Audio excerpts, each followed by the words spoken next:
بسم اللہ الرحمن الرحیم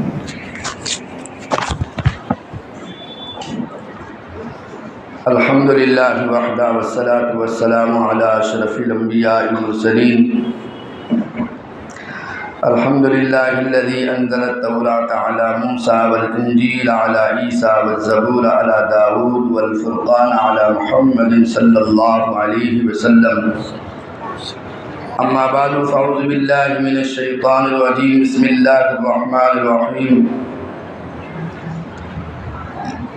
فوسوس لهما الشیطان ليبدي لهما ما أوري عنهما من سوآتهما وقال ما نهاكما ربكما عن هذه الشجرة إلا أن تكونا ملكين أو تكونا من الخالدين وقاسمهما إني لكما لمن الناصحين فدلاهما بغرور فلما ذاقا الشجرة بدت لهما سوآتهما وطفقا يخصفان عليهما من ورق الجنة وناداهما ربهما ألم أنهكما عن تلكما الشجرة وأقل لكما إن الشيطان لكما عدو مبين قالا ربنا ظلمنا أنفسنا وإن لم تغفر لنا وترحمنا لنكونن من الخاسرين قال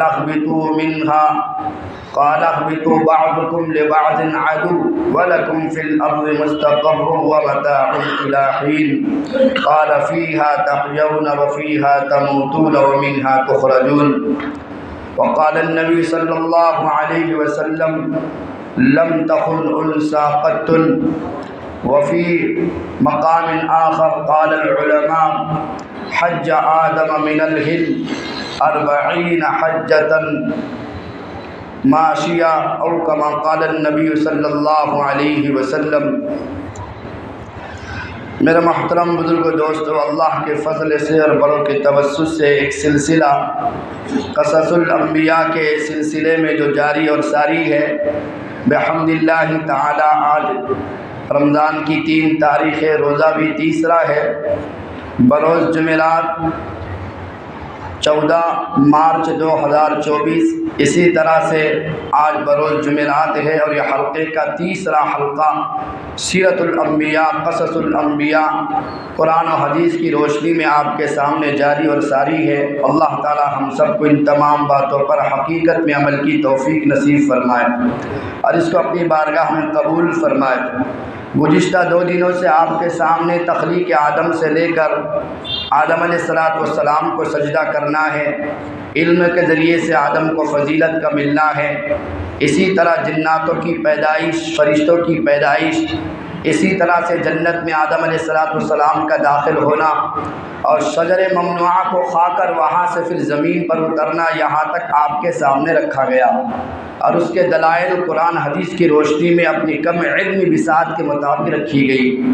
لہذا آج وہی سے شروع کرتے ہیں، اس لیے کہ اللہ تعالیٰ نے آدم علیہ السلام کو جب پیدا کیا تھا تو اللہ خود فرما رہے ہیں وَإِذْ أَخَذَ رَبُّكَ مِن بَنِي آدَمَ مِن ظُهُورِهِمْ ذُرِّيَّتَهُمْ وَأَشْهَدَهُمْ عَلَىٰ أَنفُسِهِمْ أَلَسْتُ بِرَبِّكُمْ قَالُوا بَلَىٰ شَهِدْنَا أَن تَقُولُوا يَوْمَ الْقِيَامَةِ إِنَّا كُنَّا عَنْ هَٰذَا غَافِلِينَ کہ اللہ تعالیٰ نے جب آدم علیہ السلام کو پیدا کیا تھا تو پیدا کرنے کے بعد اللہ تعالیٰ نے آدم کی پشت پر ہاتھ پھیرا اور ہاتھ رکھ کر آدم علیہ السلام کی نسل میں جتنے انسان پیدا ہونے تھے یا ہونے والے ہیں، اللہ نے سب کی روحوں کو، اس کے راوی صحیح روایت کے مطابق حضرت عبداللہ بن عمر یا خود عمر بن خطاب رضی اللہ عنہ ہے، وہ فرماتے گویا یہ منظر میرے سامنے ہے جب نبی یہ حدیث کو بیان کر رہے ہیں اور اس آیت کی تشریح کو بیان کر رہے ہیں کہ اللہ تعالیٰ نے آدم علیہ السلام کی پشت پر ہاتھ پھیرا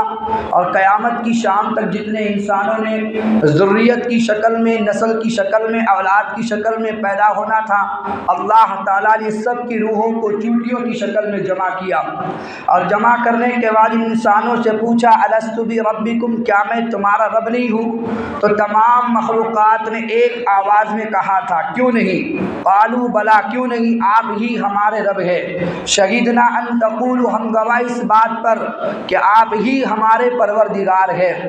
یہاں پر وعدہ ہو رہا ہے کہ آپ ہمارے رب ہے، کیونکہ جنت ہے تو رب نظر آتا ہے، کیونکہ دنیا سامنے نہیں ہے تو رب نظر آتا ہے، کیونکہ دنیا کے مشاغل سامنے نہیں تھے تو رب کو رب کہنا بہت آسان تھا۔ تو اللہ تعالیٰ نے نظام چلایا ہے، دیکھو تو صحیح میں آزماتا ہوں، تم مجھے رب مان کر آتے ہو یا کسی اور کو رب مان کر آتے ہو، تم میری مان کر آتے ہو یا کسی اور کی مان کر آتے ہو، تم اپنی مان کر آتے ہو یا رب کی مان کر آتے ہو، تم سب کی مان کر آتے ہو یا رب کی مان کر آتے ہو۔ اس کو اللہ نے پرکھنا تھا۔ اس چھوٹے سے جملے کے ذریعے سے اللہ تعالیٰ نے ساری کائنات کا وجود بخشا ہے۔ ایک ذریعہ ہے آدم علیہ السلام، اللہ تعالیٰ نے اپنا تعارف کروانا تھا، اللہ تعالیٰ نے نسل انسانی کو بڑھانا تھا، اپنی تحمید و تقدیس کرانی تھی، اس سے اللہ تعالیٰ نے آدم علیہ السلام کی نسل کو اور مخلوقات کو پیدا فرمایا۔ لیکن بات ہماری چل رہی تھی کہ شیطان جو کہ آدم علیہ السلام کو سجدہ نہ کیا تو نکل چکا ہے، اب شیطان کی میری آپ کی دوستی تو ہے نہیں۔ اب جس جنت سے آدم کے ذریعے سے شیطان نکلا ہے، اب اس آدم کو جنت میں آرام سے کیسے رہنے دے گا؟ بات سمجھ میں آ رہی کہ نہیں آ رہی؟ تو میری آپ کی دشمنی شیطان سے ابھی نہیں ہے، وہ میرے آپ کا ابا کا دشمن ہے، تو پھر میں آپ اولاد ہو کر اس دشمن کو دشمن کیوں نہیں سمجھتے اور اس کی چاہتوں پر کیوں چلتے ہیں؟ وَلَا تَتَّبِعُوا خُطُوَاتِ الشَّيْطَانِ إِنَّهُ لَكُمْ عَدُوٌّ مُّبِينٌ۔ اللہ فرماتے ہوئے تمہارا خدا و دشمن ہے، وہ تمہارے ابا کا دشمن ہے، وہ تم کو جنت سے تمہارے ابا کو نکالا ہے اور تمہارے ابا نے اس کو جنت سے نکالا ہے، تو اتنی آسانی سے تم کو پھر یہ جنت میں جانے نہیں دے گا۔ اسی لیے شیطان نے کہا تھا لَأَقْعُدَنَّ لَهُمْ صِرَاطَكَ الْمُسْتَقِيمَ، اے اللہ تعالیٰ صرف مجھے مہلت دے اِلَى يَوْمِ الْمِيعَاد، قیامت کی شام تک، انذرنی الی یوم یبعثون، مجھے لمبی مہلت تو دے کر دیکھ، پھر جو تیرے ماننے والے ہیں کوئی ہوگا جو جنت میں پہنچے گا، ورنہ میں سب کو ہلاک و برباد کر کے رکھوں گا۔ اب دشمنی آدم سے ہے تو آدم کو اتنی آسانی سے رہنے نہیں دے گا۔ اسی لیے کسی نے علامہ اقبال کا وہ شعر لکھا ہے کہ میں کھٹکتا ہوں دل یزداں میں کانٹے کی طرح، میں کھٹکتا ہوں دل یزداں میں کانٹے کی طرح، اور تو صرف کرتا ہے اللہ اللہ اللہ، یعنی تو دیکھ تو صحیح میں نے اس پوری دنیا میں کیسے اتھل پتھل مچا رکھی ہے کہ ایک اللہ نے مجھے نکالا ہے تو ساری کائنات کو اللہ تک پہنچنے نہیں دوں گا، اور آدم کی نسل کو خصوصاً جنت میں داخل نہیں ہونے دوں گا، اور تو صرف تسبیح میں لگا ہوا ہے، تو مجھ سے بچنے کے اسباب کیوں اختیار نہیں کرتا؟ آدم علیہ السلام کے تعلق سے جو شیطان کا رویہ ہے، علامہ اقبال اپنے شعر میں پرو کے دکھاتے ہیں کہ شیطان تو ساری زندگی کوشش کر رہا ہے، اسی لیے تو اللہ تعالیٰ کے فرشتوں نے کہا نحن نسبح بحمدک ونقدس لک قال انی اعلم ما لا تعلمون، آپ آدم کو پیدا کرنے والے ہیں حالانکہ ہم تسبیح کرنے والے، ہم آپ کی تحمید کرنے والے، ہم آپ کی پاکی بیان کرنے والے، تو پھر آدم کو پیدا کرنے کی کیا ضرورت ہے؟ تو یہ علامہ اقبال کا شعر فٹ ہوتا ہے کہ میں چبھتا ہوں دل یزداں میں کانٹے کی طرح، یعنی اللہ تعالیٰ یہ بتانا چاہتے ہیں صرف مجھے تسبیح کرنے والے اللہ اللہ کرنے والے نہیں چاہیے، مجھے شیطان سے بچنے والے، شیطان سے اپنے آپ کو دور کرنے والے، جہاں نیکی کرنے والے وہاں بدی کرنے والے بھی ہو، تو یہ دونوں طریقے کے لوگ مجھے چاہیے، اس لیے اللہ نے آدم علیہ السلام کو پیدا فرما دیا۔ اب میں عرض کر رہا تھا گزشتہ کل کے شیطان جب نکل گیا ہے، اللہ نے فرمایا قال اخرج منها مذءوما مدحورا، تو نکل جا میری دربار سے ذلیل اور بھٹکارا ہوا اور دھکارا ہوا میری مجلس سے نکل جا۔ جب وہ نکل گیا تو نکلتے ہوئے مڑ کر وہ کہنے لگا لمن تبعک منہم لأملأن منکم لأملأن جہنم منکم اجمعین، اللہ فرماتے ہیں تو نکل جا، شیطان نے کہا پھر میں کوئی بندے کو تجھ تک پہنچنے نہیں دوں گا۔ اللہ نے کہا جو تیری مانے گا، لمن تبعک منہم، میری مخلوق میں جو تیری اتباع کرے کرے گا لَأَمْلَأَنَّ جَهَنَّمَ مِنْكُمْ أَجْمَعِينَ، میں تمام کے تمام تجھے اور ان لوگوں سے اٹھا کے جہنم کو بھر دوں گا۔ اللہ نے کہا یا آدم اسکن انت وزوجک الجنہ فکلا من حیث شئتما رغدا ولا تقربا هذه الشجرہ فتکونا من الظالمین۔ آدم جنت میں رہو، اس کے چکر میں نہ آنا، اس کے بہکاوے میں نہ آنا، جہاں سے دل چاہے کھاؤ پیو، ساری جنت تمہاری ہے، جو چیزیں چاہے استعمال کرو، وَلَكُمْ فِيهَا مَا تَشْتَهِي أَنفُسُكُمْ، جو دل چاہے گا کھاؤ، مزے سے زندگی گزارو۔ آدم علیہ السلام زندگی گزار رہے ہیں، لیکن بتا دیا وَلَا تَقْرَبَ هَذِهِ الشَّجَرَةَ، اس درخت کے قریب تم نے جانا نہیں ہے۔ اگر تم چلے گئے تو تمہارا دشمن تم کو آرام سے رہنے تو نہیں دے گا۔ وَلَا تَقْرَبَ هَذِهِ الشَّجَرَةَ فَتَكُونَ مِنَ الظَّالِمِينَ، پھر تم بھی ظالموں میں سے ہو جاؤ گے اور نقصان اٹھانے والوں میں سے ہو جاؤ گے۔ تو میری ساری بات کا خلاصہ جو میں نے شروع کی ہے، اب جو آدم علیہ السلام کی نسل سے جو پشت سے ذریت نکلی ہے، انہوں نے کہا تھا کہ آپ ہی ہمارے رب ہیں، آدم نے بھی کہا آپ ہی ہمارے رب ہیں۔ اب شیطان نے بہکانا تھا تو شیطان نے کیا کیا؟ فوسوس لهما الشیطان لیبدی عنہما من سوآتہما وقال ما نہاکما ربکما عن هذه الشجرة الا ان تکونا ملکین او تکونا من الخالدین۔ شیطان نے وسوسہ ڈالا، کل میں نے آپ کے سامنے رکھا تھا۔ وسوسہ ڈالنا، علماء نے سوچ لیا شیطان تو زمین پر ہے، آدم جنت پر ہے، اور جنت میں آدم ہے تو شیطان نے وسوسہ زمین سے کیسے ڈالا؟ کل آپ کے سامنے دلائل رکھے تھے، اللہ نے کہا تھا قال اخرج منہا، کہ تم نکل جاؤ یہاں سے، اور آدم سے بھی کہا قال اہبطوا بعضکم لبعض عدو، تم جنت سے اتر جاؤ۔ تو ہم لوگوں نے اپنے ذہن کے مطابق سمجھا آدم بھی اتر گئے ہیں اور شیطان بھی اتر گیا ہے، یا بعض علماء کو دھوکہ لگا آدم تو جنت میں ہے، شیطان آسمان سے اترا زمین پر آ گیا ہے، جنت سے اتر گیا ہے، تو شیطان نے بہکایا کیسے ہے؟ لیکن اللہ اسی آیت میں رد کرتے ہیں فوسوس لهما الشیطان لیبدی لهما من سوآتہما وقال ما نہاکما ربکما عن هذه الشجرة الا ان تکونا ملکین او تکونا من الخالدین۔ شیطان آیا ہے اور آنے کے بعد آدم کو قسمیں کھاتا ہے، وقاسم لهما انی لکما لمن الناصحین۔ جب جنت میں کوئی ہوگا، سامنے آمنے کوئی ہوگا، روبرو کوئی ہوگا، سامنے کھڑا ہوگا، تبھی تو قسمیں کھائے گا۔ میں قسم کھا کے کہتا ہوں کہ تم کو اللہ نے درخت کھانے سے منع صرف اس وجہ سے کیا ہے الا ان تکون ملکین، کہ ایسا نہ ہو کہ تم میں فرشتے بن جاؤ، اور کہیں ایسا نہ ہو کہ درخت اگر تم نے نہ کھایا، درخت کھانے کی وجہ سے تم ہمیشہ ہمیشہ رہنے لگو گے اور فرشتوں میں تمہارا شمار ہوگا، اس وجہ سے اللہ نے تم کو اس درخت کھانے سے منع کیا ہے۔ اب جب کوئی قسم کھائے آئی شپت می کھرا من تو ہے نا، تو آدمی بہک جاتا کہ قسم اللہ کی کھا رہا ہے، اللہ کی قسم، جس نے نبی نے فرمایا، بہت سارے انبیاء کو علماء نے فرمایا ہمیں صرف لوگوں نے دھوکہ اللہ کی قسموں کے ساتھ دیا ہے، ورنہ ہم کبھی کسی کے دھوکے میں نہ آتے۔ تو کبھی کبھی آدمی اللہ کی قسمیں کھاتا ہے، بیوی اللہ کی قسمیں کھاتی ہے، وہ تو بہت کھاتی، تیرے سر کی قسم، تیرے بچے کی قسم، یہ تو روزانہ ہوتا ہے، یہ قسم کا اعتبار بھی نہیں ہے۔ لیکن کبھی اللہ کی قسم بیوی اٹھا لے، کبھی شوہر اٹھا لے، تو پھر آدمی سچ سمجھتا ہے۔ اللہ نے فرمایا وَنَادَاهُمَا رَبُّهُمَا أَلَمْ أَنْهَكُمَا عَنْ تِلْكُمَا الشَّجَرَةِ وَأَقُلْ لَكُمَا إِنَّ الشَّيْطَانَ لَكُمَا عَدُوٌّ مُّبِينٌ۔ اللہ نے فرمایا آدم میں نے تم کو منع نہ کیا تھا اس درخت کے قریب نہ جانا، تم نے پھر بھی میری بات کو ٹھکرا دیا اور تم نے درخت ممنوع کھا لیا۔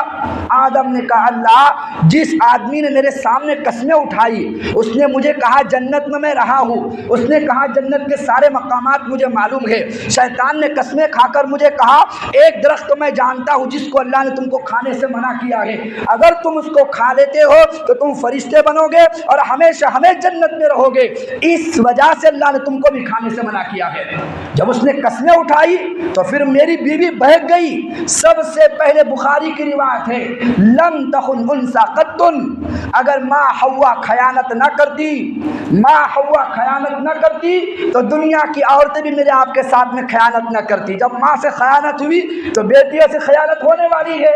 اور خیانت ہے مشورے کے اندر، ہر معاملے کے اندر بری رائے دینا، یہ بھی خیانت ہے. اچھا فیصلہ نہ دینا، یہ بھی خیانت ہے. اچھی راہ نہ دکھانا، یہ بھی امانت میں خیانت ہے. ابا کو بہکایا، کیا رونے لگی کہ تم کو پسند نہیں ہے جنت میں رہنا، تم کو پسند نہیں ہے فرشتوں میں شامل ہونا. آدم علیہ السلام بیوی کے بہکاوے میں آ گئے، شیطان کے بہکاوے میں آ گئے. فلما ذاق الشجرہ، جب درخت کو چکھا ہے تو ينزع عنہما لباسہما، جب اس درخت کو کھایا ہے تو کھانے کا سب سے پہلا اللہ نے پھٹکار آدم پر یہ کی ہے اور حوا پر یہ کی ہے کہ جسم سے کپڑے اللہ تعالیٰ نے جنت کے اتار دیے ہیں. اپنی چاہت کی گزارتے تھے، میری حکموں کی مان کے گزارتے تھے، تو کپڑا بھی تمہارا، جنت بھی تمہاری، چاہتیں تمہاری، یہاں کے سارے پھل اشجار تمہارے، جیسے چاہو استعمال کرو، یہ سب کچھ تمہارا ہے. لیکن تم میرے حکموں کو نہیں مان لگے ہو. جب نافرمانی کرو گے تو سب سے بڑا لباس اللہ تعالیٰ جسم سے اتار دیتے ہیں. آج کل وہ دنیا کے لوگ جو اللہ کی نافرمانی میں عیاشی میں جی رہے ہیں، ان کو دیکھنا گناہوں کی طرف بڑھنے کی وجہ سے لباس کتنے چھوٹے چھوٹے ہوتے چل پڑے ہیں. ان کو شرم حیا نہیں، اس سے کہ لباس انسان پہنتا ہے. اور بعض مخلوق کہتی ہے کہ پہلے بندر تھا، بندر سے پھر انسان بنا، ہو گئے ان کے ماں باپ بندر، ان کے ماں باپ بندر ہو گئے. ہمارے ابا اب آدم کوئی بندر نہیں تھے، اللہ نے پہلے آدم کو بنایا اور آدم سے بنا کر انسانیت کو چلایا ہے. یہ دنیا کی پاگل سائنس کہتی ہے پہلے بندر تھا، پھر بندر سے بنتے بنتے انسان بنا ہے. جو بنے ہیں پھر بندر جیسی حرکت بھی کرتے ہیں. ایک مسلمان وہ تو آدم کی نسل سے پیدا ہوا، پوری انسانیت آدم کی نسل سے پیدا ہوئی، جس کو اللہ فرماتے خلقت لما بیدی، یا میں نے آدم کو اپنے ہاتھوں سے پیدا کیا ہے. تو عرض میں یہ کر رہا تھا کہ شیطان کے بہکاوے میں آ کر جب آدم علیہ السلام نے اور حوا علیہ السلام نے درخت کو چکھا ہے، فلما ذاق الشجرۃ تفقا یخصفان علیہما من ورق الجنہ، تو فلما ذاق الشجرۃ، جب درخت کو چکھ لیا ہے اللہ نے جسم سے کپڑے اتار دیے. اب آدم علیہ السلام بھی بھاگ لگے ہیں اور حوا علیہ السلام بھی بھاگ لگی ہے. تو اللہ نے فرمایا فر منی یا آدم، فرارا منی یا آدم، آدم مجھ سے بھاگتے ہو. تو ابن عباس فرماتے ہیں اللہ کے نبی آدم علیہ السلام نے فرمایا انی استحی منک یا اللہ، یا الہی، یا ربی، اللہ میں آج سے شرم حیا کی وجہ سے بھاگ رہا ہوں کہ میرے جسم پہ کپڑے نہیں ہیں، میں اپنے آپ کو چھپانے کے لیے بھاگ رہا ہوں، میں آپ کی رحمت سے نہیں بھاگ رہا. وتفقا یخصفان علیہما من ورق الجنہ، اور جنت کے درختوں کے پتے توڑ توڑ کر اپنے بدن کو اس کو چھپانا شروع کیا. تو میں عرض کر رہا تھا جب کوئی بندہ اللہ کی نافرمانی پر حکم کو توڑتا ہے، اللہ سب سے بڑی نسلوں کے ان کے لباس کو کم کر دیتے ہیں، ان کے جسموں سے لباس اتر جاتا ہے، بے حیائی ان میں زندہ ہو جاتی ہے، بے حیائی پھیل جاتی ہے. اس اللہ کے نبی نے فرمایا اذا فاتک الحیاء فافعل ما شئت، دوسری حدیث میں فرمایا اذا فاتک الحیاء فاصنع ما شئت، جب تو بے حیا بن جائے تو پھر جو چاہے وہ کرے، پھر تجھے کوئی شرم حیا نہیں ہوتی. شرم حیا کبھی ہو تو پھر فرشتے بھی حیا کرتے ہیں. اللہ کے نبی بیٹھے ہوئے ہیں، اللہ کے نبی کی یہ جو لنگی ہے وہ تھوڑی اوپر اٹھی ہوئی ہے. اللہ کے نبی میری طرف دیکھو، ایسے اللہ کے نبی بیٹھے ہیں گھر کے اندر، یہ لنگی تھوڑی اوپر اٹھی ہوئی ہے. ابو بکر صدیق نے سلام کیا، نبی نے کہا کہ بیٹھ جاؤ. عمر بن خطاب نے سلام کیا، نبی نے کہا کہ بیٹھ جاؤ. لیکن جب عثمان غنی آئے اللہ کے نبی فوراً ٹیک چھوڑ دیا اور اپنی شلوار نیچے کر دی اور ادب سے بیٹھ گئے. ابو بکر نے کہا یا نبی اللہ میں آیا تو شلوار ویسے تھی. عمر نے کہا جب میں آیا تو آپ کی شلوار لنگی اسی طرح تھی، لیکن عثمان کے آنے کے بعد آپ نے شلوار کیوں نیچے کر لی؟ اللہ کے نبی نے کہا یہ وہ آدمی ہے جس نے جب سے ہوش سنبھالا ہے اپنی شرمگاہ کو خود نہیں دیکھا ہے. اس حیا کی وجہ سے فرشتے بھی اس سے حیا کرتے ہیں. یہ ایسا حیا کرنے والا انسان ہے. جب آدمی بے حیا بن جاتا، کبھی جانوروں کے جسم پہ لباس دیکھا آپ نے؟ جیسے میں نے کل کہا تھا کوئی اونٹ شلوار پہن کے نکلتا ہے، کوئی کتا جینس پہن کے نکلتا ہے، کوئی گائے بھینس وہ لنگی پہن کے نکلتی ہے، وہ تو بے شیا، وہ حیادار ہے ہی نہیں، وہ تو جانوروں کی زندگی گزارتے ہیں. وہ انسان جو جسم سے لباس اتار دے پھر اس میں اور حیوان میں کوئی فرق باقی نہیں رہ جاتا. لہذا عرض کر رہا تھا جب جسم سے کپڑے اتر گئے آدم علیہ السلام رو رہے ہیں اور تڑپ رہے ہیں، اللہ سے دعا کر رہے ہیں، قال ربنا ظلمنا انفسنا وان لم تغفر لنا وترحمنا لنكونن من الخاسرین، اللہ اگر تو نے معاف نہ کیا تو پھر ہم تو نقصان اٹھانے والوں میں سے ہو گئے۔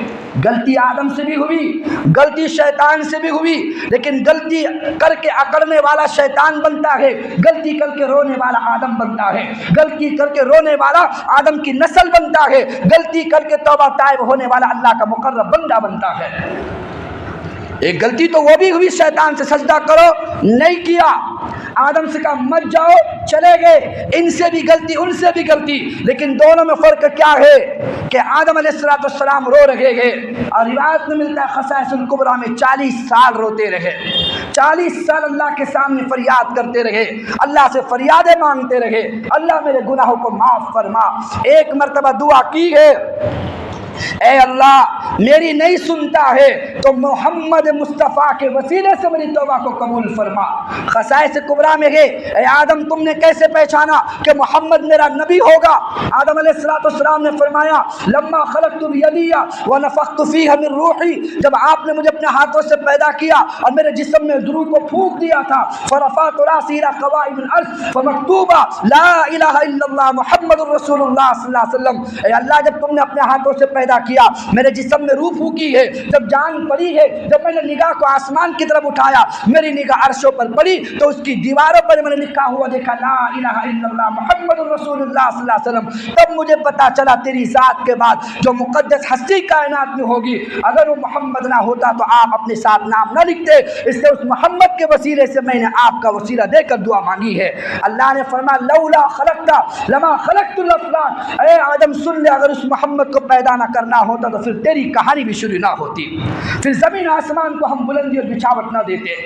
لہذا اللہ تعالیٰ نے آدم علیہ السلام کو اس شجر ممنوعہ کھانے کی وجہ سے اللہ تعالیٰ نے زمین پر اتارنے کا فیصلہ کر دیا۔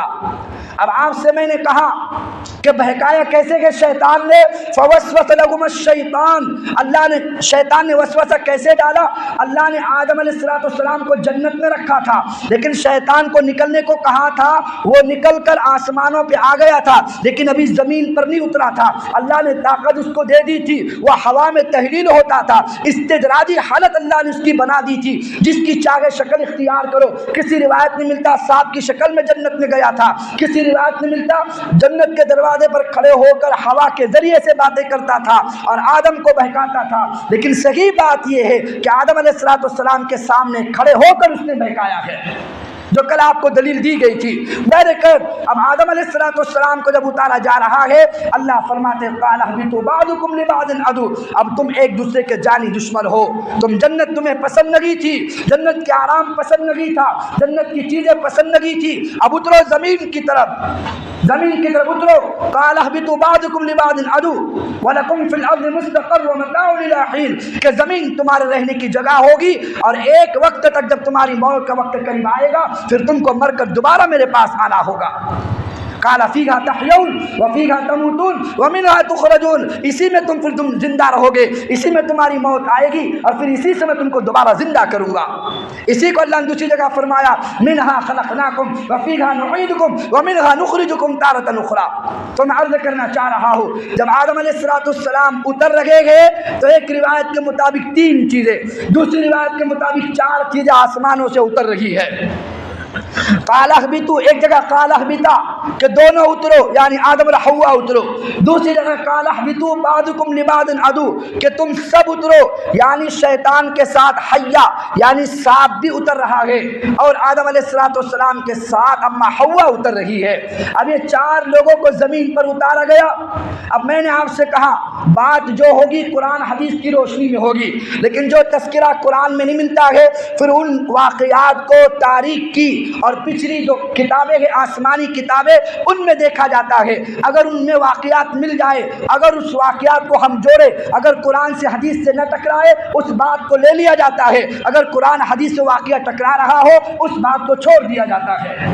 اب ہم پچھلی تاریخ کی کتابوں کا حوالہ لیتے ہیں۔ جو آسمانی کتاب ہے اس میں ملتا ہے جب اللہ نے آدم علیہ السلام کو اتارا ہے، اتارتے وقت آدم علیہ السلام کو اللہ نے ہندوستان میں اتارا، یعنی سری لنکا کے علاقے میں آدم علیہ السلام اترے گئے اور اما حوا علیہ السلام جدہ کے علاقے میں اتری ہوئی ہے۔ اب دونوں جدا جدا ہو گئے ہیں، آدم علیہ السلام اتر گئے ہیں، انزل حجر الاسود مع آدم، اللہ نے حجر اسود کو بھی آدم علیہ السلام کے ساتھ اتار دیا۔ فاخذ قبضة ورق الاشجار الثمار، آدم علیہ السلام آ رہے ہیں تو جنت کے پتے بھی ساتھ میں لے کر آ رہے تھے۔ دنیا میں جتنی خوشبو پھیلی ہے، خدا کی قسم حدیث میں آتا ہے، روایت میں ملتا ہے، وہ جنت کے درخت کو لے کر ابا آدم زمین پر آئے گے اور اللہ نے، ابن عباس رضی اللہ عنہ فرماتے وَعَلَّمْنَاهُ صَنْعَةَ لَبُوسٍ، جو اللہ قرآن میں فرماتے ہیں وَعَلَّمَهُ اللَّهُ صَنْعَةَ كُلَّ شَيْءٍ، اللہ نے آدم علیہ السلام کو صنعت کاری سکھائی، کھیتی کرنا سکھایا اور کپاس بونا سکھایا اور کھیتی سے فصلوں کو جھاڑنا سکھایا اور فصلوں کو کاٹنا سکھایا، ساری چیزیں جیسے اللہ نے آدم علیہ السلام کو علم دیا تھا۔ اور بعض سائنسداں کہتے ہیں انسان جب پیدا ہوتا ہے جاہل پیدا ہوتا ہے، یہ تو اللہ کہتے ہیں، لیکن اس کے ساتھ ساتھ سائنسداں کہتے ہیں کہ پچھلی قومیں غیر تمدن تھی، ان کے پاس علم نہیں تھا، اب ہمارے پاس علم ہے، ان بیوقوفوں کو نہیں پتا۔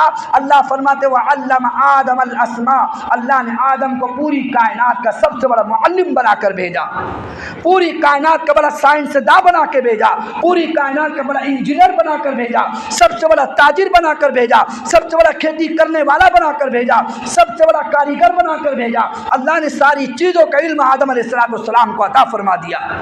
سب سے بڑے آدم اور سب سے بڑا علم اللہ نے آدم علیہ السلام کو عطا فرمایا۔ جب زمین پر اتر رہے گئے، اترتے ساتھ جو ورق درخت کے جنت کے لے کر آئے تھے انہی پتوں کو زمین پر لگایا ہے، اللہ نے فصلیں پھیلائی ہے، ساری دنیا میں خوشبو اسی جنت کے پتوں کی آج تک قیامت کی شام تک باقی رہے گی، جو جنت کے پتے زمین پر آئے تھے۔ اب عرض یہ کرنا ہے، جب آدم علیہ السلام ہندوستان میں پیدا ہوئے اور اما حوا علیہ السلام جدہ میں اتری ہے اور آدم علیہ السلام ہندوستان میں اترے ہیں، اب دونوں جدا جدا ہے، آپس میں جی نہیں رہے کہ جس کی بیوی جدا ہو، جس کا شوہر جدا ہو، وہ زندگی دوبر ہو جاتی ہے۔ آدم علیہ السلام بھی بیوی کو تلاش کرے اور حوا علیہ السلام بھی آدم کو تلاش کرے، دونوں تلاش کرتے کرتے ایک مقام پر پہنچے گئے جس کو آج عرفہ کا میدان کہتے ہیں۔ وَعَرَفَا آدم حوا، پہچانا آدم نے حوا کو، حوا نے کہا انت آدم، آپ آدم ہو، آدم نے کہا انت حوا، تم حوا ہو۔ وَعَرَفَا، دونوں نے ایک دوسرے کو پہچانا، جس جگہ پہچانا اس جگہ کو آج لوگ عرفہ کہتے ہیں۔ مقام عرفہ کے اندر یہ دونوں کا تعارف ہوا تھا، لہذا اس کا نام مقام عرفہ رکھا گیا کہ پہچان، اللہ کا تعارف، اللہ کی پہچان، اور آدم و حوا کی یہاں ملاقات ہوئی تھی۔ اب بہر کیف آدم علیہ السلام زندگی گزار رہے ہیں تو آدم علیہ السلام کے ساتھ جب دنیا میں جو چیز اللہ نے سکھائی تھی، آدم علیہ السلام کاشتکاری بھی کرتے تھے، کھیتی بھی کرتے تھے اور کپاس بونا بھی آدم کو آتا تھا، اس سے کپڑوں کا دھاگا کیسے بنایا جائے، کپڑوں کو کیسا جوڑا جائے۔ اسی لیے ادریس علیہ السلام دنیا میں سب سے بڑے خیاط گزرے گئے، جو دردی کا کام ادریس علیہ السلام نے ان کی نسل سے سیکھا ہے۔ بہر کیف آدم علیہ السلام کو اللہ تعالیٰ نے ساری چیزوں کا علم عطا فرمایا۔ اب آدم علیہ السلام جی رہے گئے تو اب دونوں کی زندگی گزر رہی ہے۔ آدم اور حوا کے ملنے کے بعد اب حوا کے پیٹ سے بچے پیدا ہوئے ہیں، روایت میں ملتا ہے کہ 20 مرتبہ حضرت حوا کے پیٹ سے اولاد پیدا ہوئی۔ کتنی مرتبہ؟ 20 مرتبہ۔ ہر مرتبہ 2 اولاد ایک ساتھ پیدا ہوتی تھی، یعنی ایک لڑکا ایک لڑکی، لڑکا کبھی خوبصورت ہوتا، لڑکی بدصورت ہوتی، کبھی لڑکی خوبصورت ہوتی، کبھی لڑکا بدصورت ہوتا۔ سب سے پہلا بچہ پیدا ہوا جس کا نام قابیل تھا، اور 39واں جو بچہ پیدا ہوا جس کا نام عبدالیغوث تھا، عبد المغیث تھا۔ سب سے اول سب سے آخر 40 بچے پیدا ہوئے، ہر پیدا ہونے والا جوڑی کے ساتھ پیدا ہوتا ہے، ایک مرد ایک عورت، ایک لڑکا ایک لڑکی۔ لیکن شریعت میں کیا تھا؟ آدم کی نسل کو بڑھانا تھا، پہلے پیدا ہونے والا لڑکا دوسری پیدا ہونے والی لڑکی سے اس کا نکاح ہوتا تھا، دوسرا پیدا ہونے والا لڑکا پہلے پیدا ہونے والی لڑکی سے اس کا نکاح طے ہوتا تھا۔ بات سمجھ میں آ رہی ہے آپ کے؟ تو پہلے پیدا ہوا قابل، یہ بڑا بدبخت انسان گزرا ہے، بڑا غصے والا، بڑا جنگجو بھی تھا، لڑائی کرنے والا بھی تھا اور بڑا غصے والا تھا اور بڑا بدمزاج آدمی ہے، لیکن یہ تھا کالا۔ اس کے ساتھ میں جو اس کی بہن تھی وہ بڑی حسین تھی۔ اس کے بعد دوسری جو اولاد پیدا ہوئی وہ حابل کی پیدا ہوئی، لیکن حابل چونکہ تھوڑا بدصورت تھے، لیکن ساتھ میں جو لڑکی تھی وہ بڑی خوبصورت تھی۔ ساتھ میں جو لڑکی تھی وہ بڑی خوبصورت تھی۔ اب شرط یہ تھی کہ پہلے والا دوسری والی سے نکاح کرے گا اور دوسرے والا پہلی والی سے نکاح کرے گا۔ یہ شرط تھا کہ وہ سگے بہن بھائی آپس میں ہے، وہ ایک دوسرے سے نکاح نہیں کریں گے۔ پہلے والی لڑکی دوسرے والے لڑکے کے ساتھ، دوسری والی لڑکی پہلے والے لڑکے کے ساتھ نکاح ہوتا تھا۔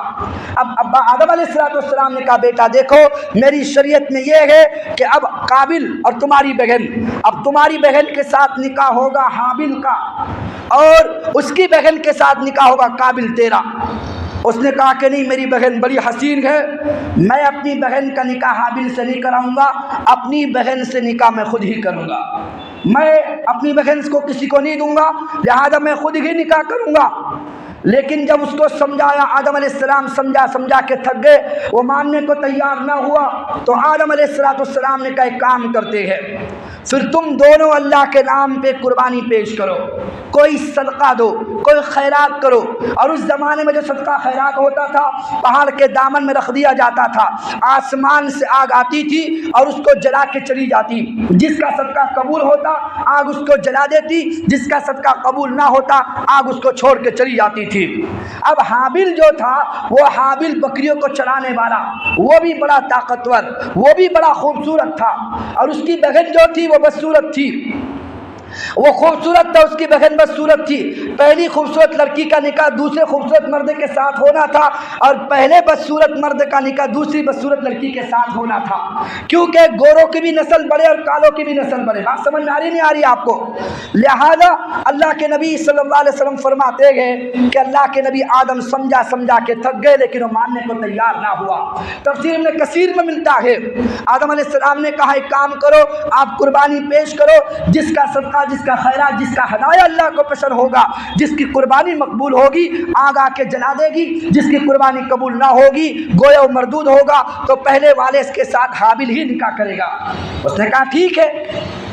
ایک روایت میں ملتا ہے جب قربانی ہو رہی ہے آدم علیہ السلام نہیں تھے، دوسری روایت میں ملتا ہے کہ آدم علیہ السلام بھی موجود تھے، لیکن ہوا یہ کہ دونوں نے کیا کیا، حابل نے اپنے جانوروں میں سے اچھا جانور جو فرما جانور ہے اس جانور کا انتخاب کیا، اللہ کے نام پہ دینا ہے، چونکہ وہ نیک تھا، بڑا عبادت گزار تھا، متقی پرہیزگار تھا اور بڑا حلیم متبع انسان اللہ نے حابل کو بنایا تھا اور بڑا برداشت کا مادہ اللہ نے اس میں دے رکھا تھا۔ اس نے دیکھا اللہ کے نام پہ قربانی دینا ہے تو کیوں نہ اچھا جانور اللہ کے نام پہ ذبح ہو۔ اپنے جانوروں میں سے جو بکریاں چراتا تھا اچھا جانور کا انتخاب کیا گیا تاکہ اللہ کے نام پہ قربان ہو۔ اور یہ کیا کرتا تھا قابل، یہ کھیتی کا کام کرتا تھا، کھیتی میں جو بھی کاشتکار نکلتی، اس بدبخت نے کیا کیا، ایسا گندم اور ایسا اناج نکالا جس میں کیڑ لگے ہوئے تھے، دینا اللہ کے نام پہ ہے نا، تو وہ کہہ رہا کہ میں اللہ کی نہیں مانوں گا، میں تو اپنی ہی بہن سے نکاح کروں گا، لیکن جب تم نے بار بار کہا ہے اللہ کو دینا ہے تو بستہ دلی کے ساتھ، خوش دلی کے ساتھ نہیں، اس نے صدقہ جو دینا ہے وہ گن لگا ہوا، کیڑ لگا ہوا، اس نے اٹھا کر دھن اٹھایا اور پہاڑ پہ لا کے دونوں نے رکھ دیا۔ اب صبح انتظار کرنا تھا، دیکھو تو صحیح کس کا قبول ہوتا ہے۔ جب صبح دونوں چلے گئے جا کر دیکھا تو حابل کا جانور آگ آ کے کھا کے چلی گئی ہے اور قابل جو ہے جو سخت تھا، جو مان نہیں رہا تھا، اس کا صدقہ اللہ نے قبول نہ کیا ہے۔ اس نے کہا ابا آدم سے تم نے سازش کی ہے میرے ساتھ، اور تم نے سازش کی ہے کہ تم نے دونوں ہم کو مشورہ دے کر یہ کروایا اور تم نے دعا اللہ سے کر کے اور صدقہ تم نے حابل کا قبول کروایا، دعا کے ذریعے سے میرا صدقہ اللہ کے سامنے قبول نہ کروایا۔ وہ آدم علیہ السلام کا بھی باغی بن گیا۔ اللہ اس واقعے کو 8ویں پارے میں بیان کرتے ہیں، وَاتْلُ عَلَيْهِمْ نَبَأَ بَنِي آدَمَ بِالْحَقِّ إِذْ قَرَّبَا قُرْبَانًا فَتُقُبِّلَ مِنْ أَحَدِهِمَا وَلَمْ يُتَقَبَّلْ مِنَ الْآخَرِ قَالَ لَأَقْتُلَنَّكَ قَالَ إِنَّمَا يَتَقَبَّلُ اللَّهُ مِنَ الْمُتَّقِينَ۔ اللہ فرماتے ہیں اے نبی صلی اللہ علیہ وسلم، ہم آدم کے دونوں بیٹے قصہ تو سنائیے ذرا اور ان کے حق واقعے کو بیان کیجئے۔ اذ قربا قربانا فتقبل من احدهما ولم يتقبل من الاخر، جب وہ قابل ماننے کو تیار نہ ہوا کہ اپنی بہن حابل کے نکاح میں دے، تو اللہ کے نبی آدم نے کہا کہ تم دونوں قربانی دو، لہذا ایک کی قربانی قبول ہوئی، دوسری قربانی قبول نہ ہوئی، تو دوسرے نے کہا لأقتلنک، قابل نے کہا کہ تیری سازش ہے، حابل سے کہا کہ میں تجھے ضرور قتل کروں گا، لأقتلنک، تجھے ضرور قتل کروں گا، اور حابل نے کہا انما يتقبل اللہ من المتقین، اللہ ہمیشہ صدقہ جو قبول کرتے ہیں وہ متقی اور پرہیزگار لوگوں کا ہی اللہ صدقہ قبول کرتے ہیں۔ ظالم اور جابر کا اللہ قبول نہیں کرتے ہدیے کو، اور قربانی کو اللہ قبول نہیں کرتے ہیں، لیکن وہ غصے میں بھر گیا، اس نے قسم اٹھا لی کہ میں حابل کو قتل کر کے چھوڑوں گا۔ حابل کہنے لگا لئن بسطت الی یدک لتقتلنی ما انا بباسط یدی الیک لاقتلک انی اخاف اللہ رب العالمین۔ حابل نے کہا تو چاہے قتل کرنے کے لیے تلوار اٹھائے، جو چاہے اٹھائے، لیکن میں برداشت کروں گا، میں حملہ بھی نہیں روکوں گا، اور اللہ کے سامنے صبر کروں گا، میں اللہ کی ذات سے ڈرتا ہوں، تو قتل کرنا چاہے تو قتل کر، لیکن میں اس کا بچاؤ بھی نہیں کروں گا اور میں تجھے قتل بھی نہیں کروں گا۔ جب یہ کہہ دیا انی اريد باسمی و اسمک ان تبوء باسمی و اسمک، اللہ فرماتے ہیں انی اريد باسمی و اسمک، کیا حابل نے کہا کہ کام کر، جب تو مجھے قتل کرے گا میرا قتل کرنے کا گناہ بھی، جو تو قتل کر رہا ہے اس کا گناہ بھی اپنے سر پہ لاد، اور اس کو لاد کر تو جہنم کی وادی میں چلا جا، وذالک جزاء الظالمین، اور ظالم لوگ اللہ یہی بدلہ دیا کرتے ہیں۔ فطوعت له نفسه قتل اخيه فقتله فاصبح من الخاسرین، اس نے سن کر کہا کہ ٹھیک ہے میں تجھے ضرور قتل کروں گا۔ دو روایت ملتی ہے، یہ حابل چونکہ بکریاں چرایا کرتا تھا اور قابل کھیت میں کام کیا کرتا تھا۔ ایک مرتبہ حضرت حابل لیٹ ہو گئے گھر پہنچنے کے لیے، آدم علیہ السلام نے قابل سے بڑے بھائی سے کہا، بڑے بیٹے سے کہا کہ جاؤ دیکھو اپنے چھوٹے بھائی کو تلاش کرو، تمہارا چھوٹا بھائی نظر نہیں آتا، اور بکریاں چرا کر گھر لوٹنے میں تاخیر ہو گئی۔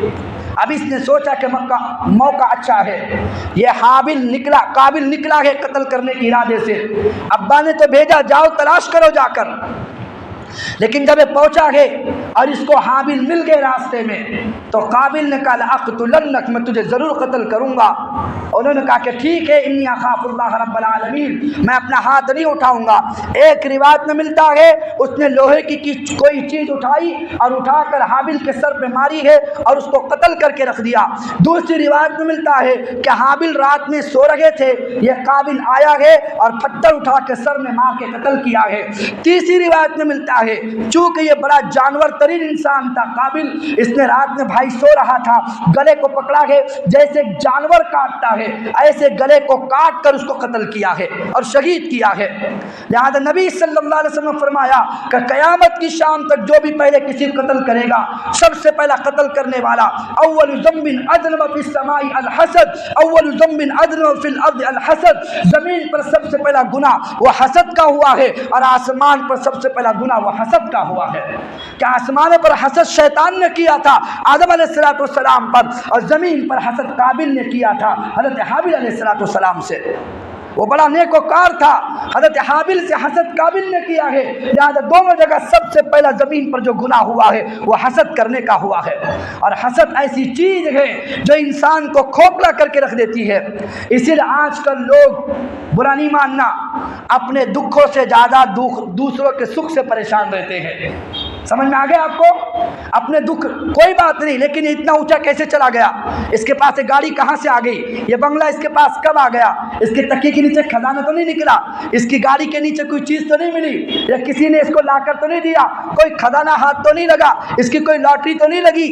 اپنے دکھ سے زیادہ دوسروں کے سکھ سے لوگ پریشان ہیں کہ یہ کیسے اوپر جا رہا ہے۔ اور یاد رکھنا کسی کو کوئی اثرات نہیں ہوتے، سب سے زیادہ لوگ نظر بد کی وجہ سے پریشان ہیں کہ ان کو فلانا ایسا ہو گیا، فلانا ایسا ہوگا، نظر بد لگتی ہے جس سے سارے لوگ میں آپ پریشان زندگی گزار رہے ہیں۔ تو عرض کرنا چاہ رہا ہوں سب سے پہلا گناہ زمین اور آسمان پر کیا ہوا ہے، وہ حسد کا کرنا ہوا ہے۔ حسد میں ہوتا کیا ہے، اس کی چیز اس سے ہٹ جائے، وہ چیز مجھے مل جائے اور وہ چیز اس سے سلب ہو جائے، اس کو کہتے ہیں حسد، اور جو اللہ کو پسند نہیں ہے۔ تو بہرکیف میں عرض کر رہا تھا حضرت حابل کو جب قابل نے قتل کیا ہے، قتل کرنے کے بعد فاصبح من الخاسرین، اللہ فرماتے نقصان اٹھانے والوں میں سے ہو گیا، وہ بدترین زندگی گزارنے والوں میں سے، خسارہ زندگی گزارنے والوں میں سے بن گیا۔ اب وہ پریشان ہے، ابا نے مجھے بھیجا تھا، ابا مجھے تلاش کریں گے، حابل کیوں نہیں آیا؟ تو قابل تو پکڑا جائے گا۔ لہذا اس نے سوچا کہ اپنے بھائی کا کیا کرے۔ وہ لاش کو اٹھا پھر رہا ہے جنگلوں کے اندر، کبھی اس غار، کبھی اس پہاڑ، کبھی اس دامن میں، کبھی اس نیچائی پر، کبھی اس پہاڑی کے دامن میں وہ جاتا اور غار کو تلاش کرتا بھائی کو کہیں چھپانے کے لیے۔ فبعث اللہ غرابا یبحث فی الارض لیریہ کیف یواری سوءۃ اخی قال یا ویلتى اعجزت ان اکون مثل هذا الغراب فاصبح من النادمین۔ اللہ فرماتے ہیں کہ جب وہ ڈھونڈتا رہا، اس کو پتہ نہ چلا کہ اپنے بھائی کی لاش کیسے چھپائے، اللہ نے کوے کو بھیج دیا۔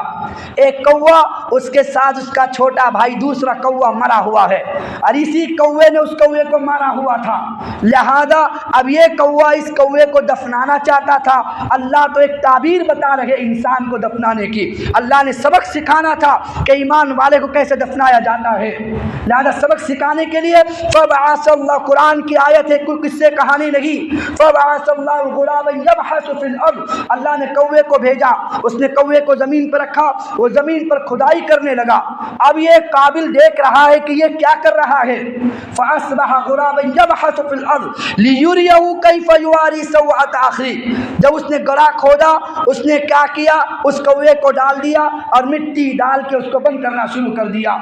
اس نے قال یا ویلتى اعجزت ان اکون مثل هذا الغراب، میں کتنا بدبخت ہوں کہ ایک اپنا سگا بھائی اپنے بھائی کو دفن کر رہا ہے۔ تب اس کی عقل کھلی۔ اور یاد رکھنا، دنیا کے اندر جو بھی قتل کرنے والے لوگ ہیں، جو بھی قتل کرے گا، ہر قتل کرنے والے کا گناہ قابل کے حصے میں ضرور جاتا ہے، لیکن قتل کرنے والا سوچتا ہے میں ایسی صفائی سے قتل کروں گا، لیکن قتل کرنے کے بعد کوئی نہ کوئی سوراخ ضرور چھوڑ جاتا ہے۔ وہ اس لیے کہ اللہ فرماتے ہیں ہم اس کی عقل کو معاف کر دیتے ہیں، اس کو سمجھ میں نہیں آتا کرے تو کیا کرے، وہ کوئی نہ کوئی سوراخ ضرور چھوڑ کر جاتا ہے۔ کتنی اسکیمیں کرو، کتنی ترکیبیں بناؤ، کتنی ٹیکنالوجی استعمال کرو، لیکن قتل کرنے والا قاتل کوئی نہ کوئی سوراخ ضرور چھوڑ کے جاتا ہے، اس کا قتل ضرور ظاہر ہو کر رہتا ہے۔ ارے آپ نے سنا کہ نہیں سنا؟ وہ اللہ اس کی عقل کو معاف کر دیتے ہیں۔ اللہ نے اس کی بھی عقل کو معاف کر دیا۔ جب بندہ قتل ہو گیا تب اس کی عقل ٹھکانے آئی اور رونے لگا۔ فاصبح من النادمین، اب پچھتا کہ کیا ہوتا ہے، بھائی تو قتل ہو چکا تھا۔ تو میں عرض کرنا چاہ رہا ہوں، اس زمین پر سب سے پہلا جو گناہ ہوا ہے وہ قتل کرنے کا اور حسد کرنے کا ہوا ہے۔ لہذا میدان محشر میں ہر قتل کرنے والا وہ قابل کی صف میں کھڑا ہوگا، اور ہر قتل ہونے والا حابل کی صف میں کھڑا ہوگا۔ اور اللہ کے نبی صلی اللہ علیہ وسلم نے سب سے بڑا گناہ بتایا ہے کسی انسان کو قتل کرنا۔ ایک مومن کو مارنے کے لیے پوری کائنات کے انسان جمع ہو، اگر کسی کو قتل کر دے، وہ قتل جو ہونے والا مسلمان ہو یا کافر ہو، اللہ تعالیٰ اتنا عدل انصاف کرنے والے ہیں۔ ایک کافر کی طرفداری کرتے ہوئے جسے کسی نے ناحق قتل کیا ہو، اللہ اس کی طرفداری کرتے ہوئے پورے قتل کرنے والے انسانیت کو اللہ اٹھا کے جہنم کی وادی میں پھینک دیں گے۔ اللہ قتل کرنے والے کے ساتھ ایسے کھڑا ہے۔